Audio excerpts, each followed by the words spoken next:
Now, there appears to be a shadow of apartheid in Israel. Palestinians commuting from the West Bank are now being urged to board special buses. They were introduced this week by the Transport Ministry after some Jewish settlers feared their safety was at risk. RT's Paula Sleer reports on how the roots of the racist overtones go even deeper. On the 1st of December 1955, a black woman by the name of Rosa Parks made history by refusing to give up her seat in the so-called colored section of a crowded bus in Montgomery, Alabama. That incident became a formative event in the U.S. civil rights movement. And again this week, Israelis and Palestinians are remembering that incident as the Transport Ministry introduces segregated bus lines, in other words, bus services only for Palestinians coming in and out of the West Bank. The move has created emotive reaction, both for and against it, both inside and outside of Israel.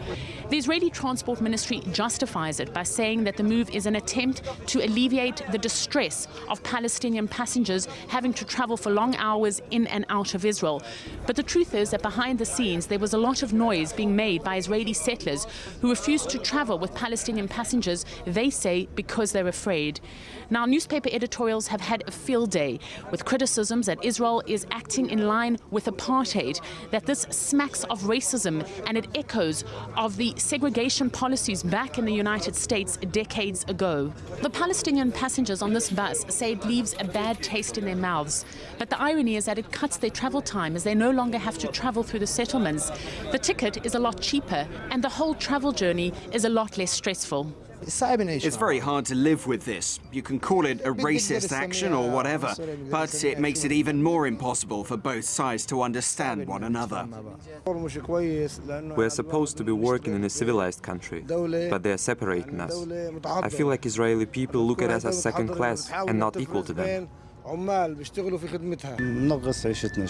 feel very bad. It is not acceptable at all, but in the end, the strong side decides what happens, and we have to deal with this reality. But the segregation here runs much deeper than just separate bus services.